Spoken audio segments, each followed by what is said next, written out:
विषय पे मैं कुछ बताना चाह रहा हूँ।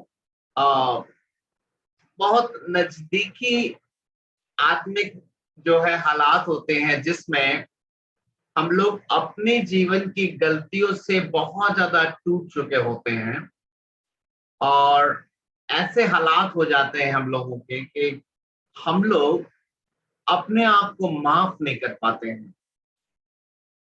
इंग्लिश में इसको कहते हैं सेल्फ पिटी। और मैं बताना चाहता हूं कि इस बात को कभी नहीं भूलिएगा। ये जो सेल्फ पिटी है अर्थात अपने आप पर तरस खाना, ये बहुत अ, बड़ा अपराध है।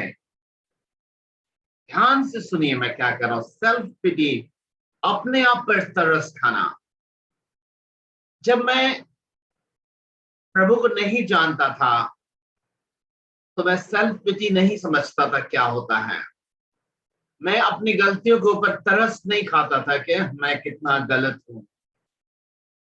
मुझे दूसरों की गलती समझ में आती थी लेकिन मुझे ये नहीं समझ में आता था कि मैं गलत हूं। जब प्रभु यीशु मसीह के पास आया तो समझ में तो आया कि मेरे गुनाह थे, मैं गुनहगार था, जीवित परमेश्वर के विरोध में मैंने बहुत अपराध किए। मुझे समझ में आया, मेरी आंखें खुल गई।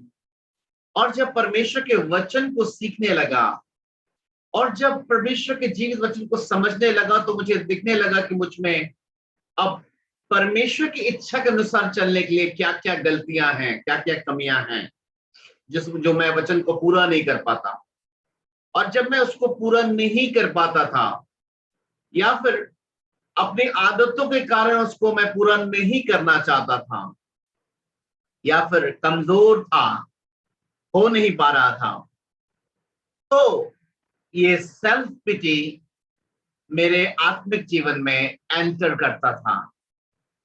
मेरे प्यारो, मैं आपको इसलिए बता रहा हूं कि ये हम सबके मसीह जीवन की हो सकता है ये कहानी हो। जब तक हम एक जीवते परमेश्वर के पास नहीं आते हैं, हम लोग दूसरों के ऊपर तरस खाते हैं कि देखिए कैसा उसका जिंदगी है, क्योंकि अपना अधर्म नहीं दिखता था। लेकिन जब हम जीवित परमेश्वर के पास आए, उसके जीवित वचन को देखे, पवित्र आत्मा के जो प्रकाश में हम अपने अंदर की गंदगियों को देखे, तो एक तरफ तो क्षमा मांगे तो वो यीशु मसीह के लहू से वो क्षमा मिल गया। लेकिन वचन को जानने के कारण अब ये भी समझ में आने लगा कि बहुत सारी चीजें हैं जो मुझे अब सही करना है, नहीं तो पिता दुखी हो जाएंगे। और जब उन चीजों को चाहे वो जानबूझकर अपनी अभिलाषा के चलते मैं नहीं छोड़ रहा हूं या नहीं छोड़ पा रहा हूं, कमजोर महसूस कर रहा हूं, वहां से मेरे जीवन में जो एंटर करता था वो था अपने आप पर तरस खाना। मैं नाम तो नहीं लूंगा, मैं नहीं चाहता कि कोई गिरे, लेकिन मेरे प्यारे भाई बहन, विशेषकर मसीह लोग जैसे ही जीवते परमेश्वर के वचन को उनके हाथ में आता है और जब वो पढ़ने लगते हैं, शुरुआती दिनों में उनको परमेश्वर के वचन की गहराई का ज्ञान नहीं होने की वजह से उनको अपने अधर्म का पूरा पूरा ज्ञान नहीं होता है, तो वैसे स्थिति में बहुत खुश रहते हैं। लेकिन मेरे प्यारो, जैसे जैसे वचन का ज्ञान होने लगता है और समझ में आने लगता है कि अरे, परमेश्वर के वचन से तो ये भी गलत है, परमेश्वर के वचन से तो ये भी गलत है, और उसके बाद जब हम निर्णय नहीं लेते हैं या फिर निर्णय लेने में दिक्कत होती है और जब हम अपने हालात को परमेश्वर के वचन से मिलाते हैं, तो अपनी जिंदगी को बिताने का तरीका हमारा ये होता है कि हम अपने जिंदगी पर तरस खाने लगते हैं और कुछ इस प्रकार के शब्दों को अपने मनों में सोचते हैं और अक्सर कन्फेस भी करते हैं, मुंह से अंगीकार करते हैं। क्या करें, चाहते तो हैं लेकिन हमसे नहीं हो पा रहा। देखिए, जबकि परमेश्वर के वचन में इसके ठीक इस जगह, इस लाइन की जगह पर उस भाई या बहन को ये कहना है कि मैं कमजोर भले ही हूं, लेकिन अब मुझे पूरा विश्वास है, अब जो मुझे सामर्थ्य देता है उसमें मैं सब कुछ कर सकता हूं। लेकिन ये सेल्फ पिटी, अपने आप पर तरस खाने वाला अपराध जो घुसा हुआ है, उस वजह से परमेश्वर के वचन को जो है आदर और महिमा अपने जीवन में देने के बजाय वो अपने आप पे तरस खाना शुरू करता है। और यहीं से शुरू होता है सिलसिला निरंतर एक लंबे समय तक गिरते रहने का, परमेश्वर से दूर होने का। मेरे प्यारों, परमेश्वर के वचन के अनुसार अगर हम में से कोई उस दिन का इंतजार अगर कर रहा है कि जिस दिन मेरी नजर में ना, परमेश्वर की नजर में, सेल्फ पिटी जब भी होता है अपनी नजर से लगता हम गलत हैं, है ना, समझ में आ जाता, अपना से हिसाब किताब बैठा लेते हैं, उसके बाद से गलत। तो परमेश्वर की नजर से हम लोग अगर चलें हर दिन, फिर तो आप आगे बढ़ सकते हैं। और नहीं तो अगर आपने अपने जीवन में ये बात को बैठा लिया है कि जिस दिन मैं अपने हिसाब से सही चलूंगी या सही चलूंगा, उस दिन समझूंगा कि मैं ठीक चल रहा हूं, उस दिन समझूंगी कि प्रभु यीशु मसीह अब खूब प्यार करता है, पूरा प्यार करता है। उस दिन समझूंगा कि अब मैं परमेश्वर का सच्चा संतान हूं। मेरे प्यारे भाई बहन, याद रखिएगा, लेट हो जाएगा, बहुत देर हो जाएगा, कभी भी अपने जीवन पर तरस मत खाइए। इसलिए अगर नहीं भी हो पा रहा है, आप नहीं भी चल पा रहे हैं, तो आज से एक निर्णय लीजिए, अब वो समय खत्म हो गया जब मैं अपने ऊपर तरस खाऊं। मेरे प्यारों, आप एक बात बताइए, आप कहीं बहुत बड़ी मुसीबत में फंसे हैं और आपको कोई हेल्प करने वाला नहीं है, आप दलदल में गिरे हुए हैं और कोई आपको हेल्प करने के लिए नहीं आ रहा है। उस समय आपके हालात अपने आप पर तरस खाने वाले जैसे होते हैं कि क्या करें, कैसे निकलेंगे यहाँ से, पता नहीं कैसे गिर गए हैं, कोई रास्ता नहीं। आप इस प्रकार की बातों को बोलते हैं, आपके आचरण में दिखता है। लेकिन थोड़ी देर के बाद आप देखते हैं कि कोई मददगार आपके पास आता है और एक लंबी सी रस्सी को आपके बगल में रख देता है, जिसको आराम से आप पकड़ के बाहर आ सकते हैं। उस समय अगर वो इंसान बड़बड़ा रहा है, क्या करें, पता नहीं कैसे यहाँ गिर गए हैं, आप समझ रहे मेरी बात को, ये क्या है, ये पाखंड है, ये ढोंगीपन है। मेरे प्यारो भाई बहन, ये होता है हम लोगों के मसीह जीवन में। परमेश्वर रास्ता दिया निकलने का, कई बार रास्तों में हाथ छूट जाता है, लेकिन वो रास्ता हमारे सामने बना रहता है। यीशु मसीह अपने वरदान और अपने बुलाहट से, बाइबल बताती है, कभी पीछे नहीं हटता है। हम लोगों को कब तरस खाना चाहिए अपने ऊपर? केवल तब तरस खाना चाहिए जब हमें ऐसा स्पष्ट दिखने लगे कि अब सारे रास्ते बंद हो चुके हैं। मेरे प्यारे भाई बहन, पवित्र शास्त्र बाइबल के अनुसार मुझे अपने जीवन में निराशा शब्द के लिए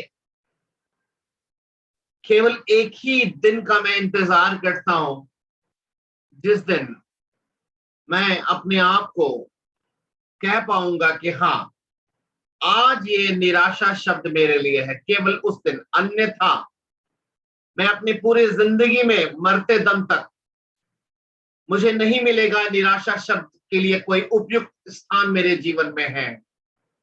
बताना चाहता हूं कब? जिस दिन, जिस पल, जिस सुबह, जिस दोपहर या जिस रात को मुझे ऐसा खबर मिले कि दूल्हा आया था, वो दूल्हा जिसका नाम यीशु मसीह है, और वो दूल्हा अपनी कुमारियों को, अपने लोगों को लेकर जा चुका है, और दरवाजा हमेशा हमेशा हमेशा के लिए बंद हो चुका है। उस दिन मैं अपने आप को कह सकता हूं, अब मेरे लिए निराश होने का अवसर है। लेकिन अगर मुझे पता है कि दूल्हे के आने में अभी समय है, तो मुझे एक ही बात मालूम है, जैसा वचन में लिखा है कि तुम्हारे पाप लाल रंग के भी गंदे क्यों ना हो, मैं उसको हिम के समान, बर्फ के समान सफेद कर दूंगा। और मुझे जब भी निराशा मेरे जीवन में दरवाजा नॉक करता है, पता नहीं आपके बारे में नहीं जानता, लेकिन मैं चाहता हूं आप भी अपना लो इस बात को।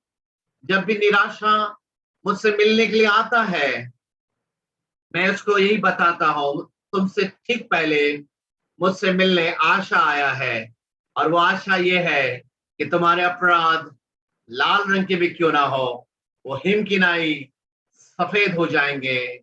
और दूसरा आशा ये मुझे कहता है कि अभी रैप्चर नहीं हुआ है, मैं 5 समझदार कुंवारियों में अपना नाम अभी भी लिख सकता हूं। इसलिए मैं एक सिंगल सेकंड सेल्फ पिटी, अपने आप पर तरस खाने के बजाय अपनी बुझती मशालों में तेल भरने के लिए भाग दौड़ करना पसंद करूंगा, ना कि उस दिन जब दूल्हा आकर चला जाएगा और तब मसालों में तेल भरने के लिए भाग दौड़ करना हम लोग शुरुआत करें। मेरे प्यारे भाई बहन, जितने लोग आप लोग जूम मीटिंग में मिलते हैं मुझसे प्रति शाम, मैं आप सबको बताना चाहता हूं एक कड़वा सच। हम लोग बहुत अच्छी अच्छी बातों को परमेश्वर के वचन से सीख रहे हैं, लेकिन साथ ही साथ आप जितना वचन को सीख रहे हैं, वो हर वचन कहीं ना कहीं आपको आपके आत्मिक जीवन, आपके चरित्र का आईना आपको दिखा रहा है। हो सकता है किसी पल में आपको ऐसा लगे कि मैं तो बहुत बुरी हूं, मैं तो नहीं चल पा रही हूं, पता नहीं मुझसे ऐसा होगा कि नहीं होगा। इस प्रकार का जब निराशा आपसे मिलने के लिए आए, तो मैं आपको यही कहूंगा कि आप उसको कहिए कि तुमसे ठीक पहले मुझसे धन्य आशा मिलने आया है, और वो कहता है यीशु के सामर्थ्य में सब कुछ हो सकता है। मेरे प्यारे भाई बहन, चाहे वो कैसे भी अपराध क्यों ना हो, वो कितने भी गंदे अपराध क्यों ना हो, मेरे प्यारो, अगर आपको ये पता है कि यीशु मसीह के आने में अभी कुछ समय बचा है, मेरे प्यारो, निराशा को आप प्लीज निराश करके वापस भेज दीजिए। केवल आशा को ही वेलकम कीजिए, और निराशा को निराश करके अपने जीवन से भगाइए, क्योंकि यीशु मसीह हमारे लिए अभी भी प्रार्थना कर रहे हैं। मेरे प्यारे भाई बहन, मैं इन बातों को आप लोगों को इसलिए बोल रहा हूं कि प्रतिदिन जब हम आत्मिक दौड़ को दौड़ते हैं, तो ये जीवन तो ऐसा है जिसमें सुबह से शाम नाना प्रकार के अभिलाषाओं से भरा हुआ ये शरीर है, जिसमें एक पल में तो ऐसा लगेगा कि बहुत आनंद है, फिर थोड़ी देर के बाद यही शरीर आपके पास नेगेटिव मैसेज भेजना शुरू कर देगा। कई बार इतना ज्यादा नेगेटिव मैसेज आपके ब्रेन तक, आपके पूरे बॉडी से आने लगेगा कि आप सेल्फ पिटी में आ सकते हैं। मेरे प्यारे भाई बहन, इस बात को याद रखेगा, पवित्र शास्त्र बाइबल में प्रभु यीशु मसीह ने कहा, जैसे मनुष्य के लिए एक बार मरना और उसके बाद न्याय का होना नियुक्त है। जैसे मनुष्य के लिए एक बार मरना और उसके बाद न्याय का होना नियुक्त है, वैसे ही यीशु मसीह भी उन लोगों के लिए जो उसकी बाट जोते हैं, जो उसके लिए इंतजार में रहते हैं कि यीशु मसीह आ रहा है, उनके हमेशा हमेशा के मुक्ति के लिए, उद्धार के लिए दूसरी बार वो प्रकट होने वाले हैं। मेरे प्यारे भाई बहन, निराश होने से अच्छा है प्रभु यीशु मसीह के हाथ को थाम के आगे बढ़िए। मुझे मालूम है कि अगर मैं आपसे पूछ दूं कि 4 कारण याद है कि नहीं याद है, तो आप में से ज्यादा लोग हाथ उठा सकते हैं। लेकिन मुझे ये भी इस बात का संदेह है कि उन 4 कारणों पर जिसको आप याद रखे हैं, उस पर वास्तविक रूप से चल रहे हैं। दोनों में बहुत अंतर है मेरे प्यारों। मैं आपको उत्साहित करना चाहता हूं। मुझे ऐसा लगता है, संभव है कि जब 4 कारणों को आप जब सुना था, जब जाना था, तो आपको लगा कि बहुत अच्छी बात है। ये तो वैसा ही है जैसे कि आपके किसी मित्र ने आपको बोल दिया या परिवार के किसी सदस्य ने कह दिया, अरे सुनो ना, शहर में एक बहुत ही सुंदर कार का शोरूम खुला है ना, चलो ना देखने के लिए, बहुत खूबसूरत कार है। और वहां पर हम लोग देखने के लिए जाते हैं, आप देखने के लिए जाते हैं, देख के बहुत पसंद आता है, उसकी सारा सिस्टम के बारे में जानकारी मिलती है, इसमें ये चीज है, इसमें ये फीचर्स है, इसमें ऐसा है, सैटेलाइट कैमरा है, इसमें ऑटोमेटिक गियर है, इसका पंचर नहीं होता है, इसको कोई चोरी नहीं कर सकता है, इसका रूफ जो बटन दबाते खुल जाता। आप सारी जानकारी आपको मिल गई, आपको मजा आ गया, बहुत सुंदर लगा। उसके बाद आपको दिल किया कि अब इतना अच्छा है, इसको अब अपना लेते हैं, ले लेते हैं। और जब आप जाते हैं मैनेजर के पास, मैनेजर इसका कीमत कितना है, और जब वो कीमत बोलता है तो आपको पता चलता है ये तो आपके 10 साल भी आप कमाएंगे तो भी आपका सैलरी जोड़ के वो कार आप नहीं खरीद पाएंगे। और उसके बाद आपके हालात ऐसे हो जाते हैं जैसे कि एक शानदार शोरूम में 4 कारणों को जब सीख रहे थे, उसके फायदों को जाने तो मजा आ गया, लेकिन जब उसको अपने जीवन में अपनाने के लिए जब कीमत का पता लगाने निकले तो सर झुक गया। मेरे प्यारों, आगे बढ़िए। वो 4 कारण में हमारे जीवन के लिए, मसीह जीवन को सही रीति से जीने के लिए, एक ऐसा जीवन जीने के लिए जिससे सर्वशक्तिमान जीवित प्रभु यीशु मसीह हमसे आनंदित और खुश रह सकते हैं, उसके लिए एक बड़ा अच्छा ट्रैक बना हुआ है। सेल्फ पिटी से जितना जल्दी हो बाहर आइए। अगर आज है, और आज नहीं है तो आज नहीं तो कल, कल नहीं तो परसों। सेल्फ पिटी, अपने आप पर तरस खाने का एक उपाय शैतान की तरफ से जल्द ही दरवाजा नॉक करेगा। मेरे प्यारो, मैं आपको आज की शाम उत्साहित करना चाहता हूं। निराशा को निराश करके अपने जीवन से यीशु नाम से भगा दीजिए, और धन्य आशा जो यीशु मसीह में हमें मिला है, केवल उसको वेलकम कीजिएगा। जब तक प्रभु यीशु मसीह ने हम लोगों को मौका दिया है, उस अवसर को बहुमूल्य जानिए। जैसा कि मैं बता रहा था कल की बात को, यीशु मसीह ने, यहां पर देखते हैं यीशु मसीह का देखना और हम लोगों का देखना में कितना अंतर है। जिस समय हम लोग 4 कारण को सीखे, जिस समय हम लोग परमेश्वर के ऐसे ऐसे वचनों को सीखे, जब लगा कि यस, मुझे करना है, मुझे आगे बढ़ना है, लेकिन उसके कुछ ही दिनों के बाद आपके जीवन की अभिलाषाएं, आपकी शारीरिक कमजोरी, पारिवारिक तनाव, आर्थिक समस्याएं जब आपको दबाने लगी, ऐसे करके दबाने लगी अंदर से, और आप टूटने लगे, और आपको लगने लगा शायद कि पता नहीं अब कैसे बढ़ेंगे आगे, होगा कि नहीं होगा, शायद लंबा समय लगेगा। लेकिन उसी समय में यीशु मसीह कैसे देख रहे हैं मालूम है?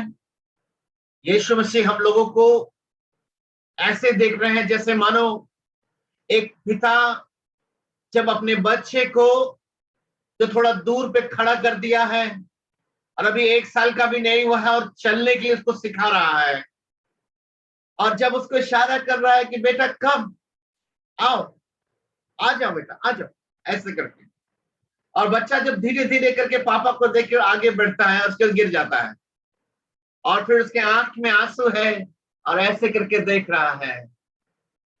पापा अब क्या देख रहा है मालूम है? पापा उसको दोष लगाने के लिए नहीं देख रहा है, उसको फिर बोलता है कम, आओ बेटा, आओ, हो जाएगा, कम, आ जाओ, आ जाओ, जल्दी से आ जाओ, जल्दी से आ जाओ। मेरे प्यारो, एक बार फिर बच्चा आगे बढ़ता है और फिर गिर जाता है। क्या लगता है आपको इस बार पापा क्या बोल रहा है? गुस्सा हो रहा है? आजा बेटा, आजा, आजा, हो जाएगा, हो जाएगा, आजा, जल्दी, कोई तब तक आगे, आजा, आजा, आजा। पिता का आवाज अभी भी तरस भरा रहता है, और जानते हैं कब तक? जब तक फाइनली बच्चा दौड़ते हैं, आ गया, मेरा बेटा आ गया। आपको पता है हम लोग जो बार बार गिर रहे हैं, रो रहे हैं, निराश हो रहे हैं, लेकिन वो पापा ऐसे करके देख रहे, आजा, आजा, आजा, हो जाएगा बेटा, आजा, आजा, आजा। मेरे प्यारो, चाहे आपके जीवन में गंदी लालसाओं की आदत है, आपने निर्णय लिया था लेकिन फिर होने लगा, कोई बात नहीं है। पिता आपको पता कैसे देख रहा है? आजा, आजा बेटा, कोई बात नहीं है, हो गया, कोई बात नहीं, आजा, आजा, हो जाएगा, आजा, आजा। आपने कुछ अशुद्ध काम करने का निर्णय लिया था कि अब नहीं करूंगी, हो गया, कोई बात नहीं। पापा बोल रहा है आजा, कोई बात नहीं बेटा, कम। मेरे प्यारो, ये बहुत इंपॉर्टेंट बात को मैं बोल रहा हूं आज। अय्यूब के बारे में सीखना, पतरस के बारे में सीखना, पौलुस के बारे में सीखना बहुत आसान था मेरे प्यारो। जिस चीज के लिए हम लोगों ने गवाहियां दी, ये आसान है, आप सब समझते हैं। जैसा मैंने आप लोगों को एक एग्जाम्पल बताया कि वो शानदार शोरूम में जाकर उस कार को देखना आसान है, उस शानदार शोरूम में जाकर उस कार की खूबसूरती के बारे में चर्चा करना आसान है, उस कार की खूबसूरती और उसके अच्छे अच्छे जो सिस्टम लगे हैं उससे सहमत होना आसान है। हाँ, सही में बहुत अच्छा है, लेकिन उसको खरीदने के लिए केवल वही लेके जाएगा घर जिसके जेब में कीमत होगा। मेरे प्यारो, ये जूम मीटिंग भी एक ऐसा आत्मिक शोरूम परमेश्वर ने बनाया है जहां पर उस महंगी कार से भी खूबसूरत अनमोल परमेश्वर का वचन प्रतिदिन आपको मिल रहा है। आप सब ग्राहक के समान आते तो है और कहते वाह, बहुत सुंदर भैया, बहुत अच्छा, सच में लाजवाब फीचर्स है इसमें, क्या गहराई है, क्या डीप बातें, सिस्टम है, सिस्टम, वाह, मजा आ गया। मेरे प्यारो, कितने लोग हैं, कितने ग्राहक यहाँ पे हैं जो हर दिन उस बहुमूल्य बहुमूल्य अति बहुमूल्य जीवित वचन का शोरूम में जब आप आते हैं तो गरीब भिखारियों के समान एंटर करते हैं। एक राजाओं के राजा, जीवित परमेश्वर के बच्चों के समान एंटर करते हैं कि ओके, इसको भी मैं लेकर जाऊंगा, आज इसको मैं अपना बनाऊंगा। आपको याद है पवित्र शास्त्र बाइबल में ऐसा ही लिखा है, परमेश्वर की महिमा, है ना, परमेश्वर की महिमा गुप्त रखने में है, लेकिन राजाओं की महिमा वो गुप्त बातों का पता लगाने में है। हालेलुया। मेरे प्यारो, ये शोरूम तो आप सबको बड़ा पसंद आता है, आपकी गवाही से मुझे हमेशा समझ में आ रहा है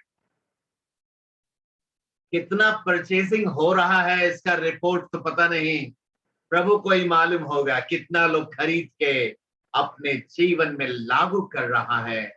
और खरीदने का मतलब है कीमत चुकाता है अपने जीवन में, चाहे अपने आचरण का कीमत हो, चाहे संबंध बीच में आ रहा तो संबंध का कीमत है, चाहे आपकी अभिलाषा का कीमत है तो उसको भी रख दे रहा, अपनी योजना का कीमत, मैं जो काम करता हूं यही काम करूंगा, चाहे इसमें प्रभु मना करेगा तो नहीं छोड़ूंगा, हो सकता।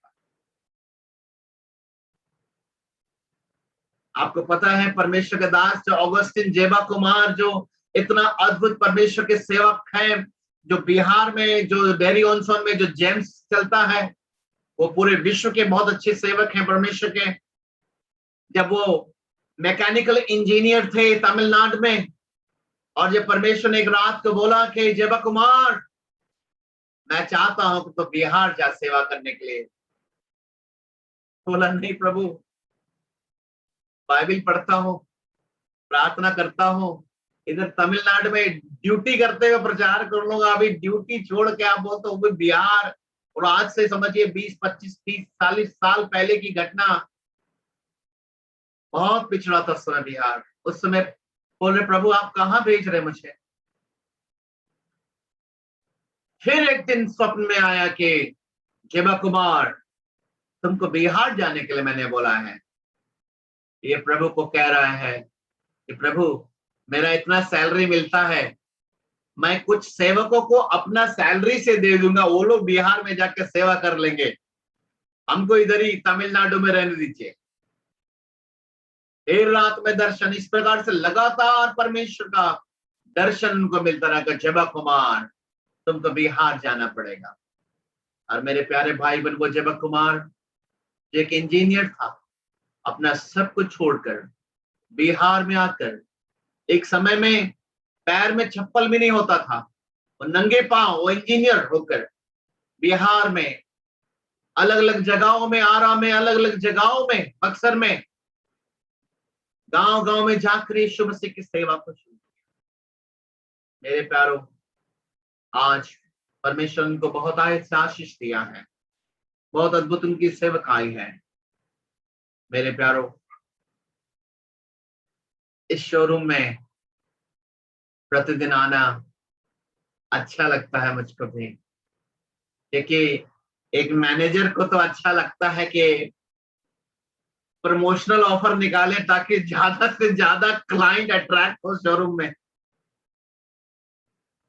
लेकिन सेल घटने ना पाए। मैनेजर का ये भी प्रयास रहता है सेल ना घटे। मेरे प्यारो, सेल ना घटे इसके लिए मैं आपको आज की शाम यही सलाह दूंगा, अपने आप पर तरस खाना बंद कीजिए और कहिए मेरा पापा मेरा वेट कर रहा है, मैं पीछे नहीं, मैं आगे को ही देखूंगा। प्रभु का दास पौलुस कहता है, मैं ये नहीं कहता कि मैं पा चुका हूं, लेकिन पाने के लिए दौड़ रहा हूं। मैं एक ही काम करता हूं, जो बातें बीत गई उसको भूल कर निशाने की ओर दौड़ा चला जाता। आप समझ रहे हैं मेरी बात को? हम लोग अपनी गलतियों को, अपनी आदतों को प्रभु यीशु मसीह से क्षमा मांगने के बाद भी भूल नहीं पाते हैं। कैसे भूल जाए, बार बार कर रहे हैं, खुद ही बोलते हैं छुट्टी नहीं रहा, कैसे भूल जाए। पौलुस कहता है मैं इसको भूल कर आगे क्यों बढ़ता चला जाता हूं, ताकि मैं उस इनाम को पाऊं जो परमेश्वर ने प्रभु यीशु मसीह में मेरे लिए रखा है। मेरे प्यारे भाई बहन, सारी सृष्टि को बनाने वाला परमेश्वर अपने पुत्र यीशु मसीह को हम सारी मनुष्य जाति के लिए इस दुनिया में भेज दिया कि हम लोगों को अनंत काल के नरक में जाने से छुड़ा ले, बचा ले। और उसके लिए पिता को, जो पिता न्यायी पिता है, वो पाप की सजा एक ही जानता है, अनंत काल का मृत्यु जानता है। उस पिता को खुश करने के लिए कि पिता आपको मृत्यु ही ना चाहिए पाप का, पिता इनको छोड़ दीजिए, मुझे स्वर्ग से भेजिए, मैं इनके लिए जाकर जान दे दूंगा, मैं इनके बदले में मैं खड़ा होगा। लोग थूकेंगे तो क्या हुआ, लोग मारेंगे मुझे, परवने दाढ़ियों को नोचेंगे, कांटों का ताज पहनाएंगे, कोई बात नहीं पापा, मैं नीचे जा रहा हूं। और आज से 2021 साल पहले वो यीशु मसीह पृथ्वी पर आकर हमारे और आपको, जो पिता स्वर्ग को देखकर भस्म करने वाला था, एक दिन यीशु मसीह आकर बीच में खड़े हो गए और बोले, पापा इनको नहीं, इनको कुछ नहीं करना, इनको मत करना पिता, मुझको मारो। सामने में आकर खड़े हो गए हम लोगों के सामने ऐसे करके, मुझको चढ़ा दो पिता, मुझको ले लो। और वो यीशु मसीह बीच चौराहे पर, बीच चौराहा किसी धर्म का सूचक नहीं होता, वह सर्व धर्म के लोग चौराहे पर रहते हैं। बीच चौराहा यीशु मसीह ने चुना अपनी मृत्यु के लिए, ताकि हर इंसान जान ले कि ये कौन है जिसके सर पे कांटों का ताज लगाया गया, ये कौन है जिसका खून बह रहा है, क्यों चढ़ा है, लोग जान जाए कि ये ही है यीशु मसीह, जो मेरे, आपके और सारे जगत के गुनाहों के लिए एक ही बार के लिए और हमेशा हमेशा के लिए कीमत पिता को आज अदा करने के लिए क्रूस पर चढ़ा है। और तीसरे दिन जब मृत्यु से जी उठा, अर्थात जो कीमत पिता को देना चाहता था, पिता ने स्वीकार कर लिया कि ओके, मैं तुम्हारी मृत्यु को एक्सेप्ट करता हूं और इनको क्षमा करता हूं। और यीशु मसीह ने उस कार्य को पूरा किया और तीसरे दिन मुर्दों में से जी उठा। और वो यीशु मसीह दोबारा आ रहे हैं हम लोगों को लेने के लिए। रस्सी, वो रास्ता खुला है हमारे लिए। अगर पाप के दलदल और कीचड़ में पड़ा हुआ महसूस भी कर रहे हैं, तो अब क्या करना है, रास्ता है सामने, आगे बढ़ना है या तरस खाना है। कीमत नहीं है तो अदा कर सकते हैं, पिता से मांगिए, पिता आपको और हमको सहायता करेगा। लेकिन ऐसा नहीं करिए कि कोई भी इंसान शोरूम में रोज जाए, पसंद करे और बोले कि सिस्टम बहुत अच्छा है, कार अच्छा है, ताली बजा के रोज बाहर आ जाए। मैनेजर गुस्सा हो जाएगा एक दिन हम नहीं, प्रभु गुस्सा हो जाएगा। ऐसा नहीं करें। हर दिन पूरे विश्वास के साथ आगे बढ़े। पिता हम सबसे प्यार करता है, उसने अपना प्राण तक हमारे लिए दे दिया, आज हम सबको बुला रहा है।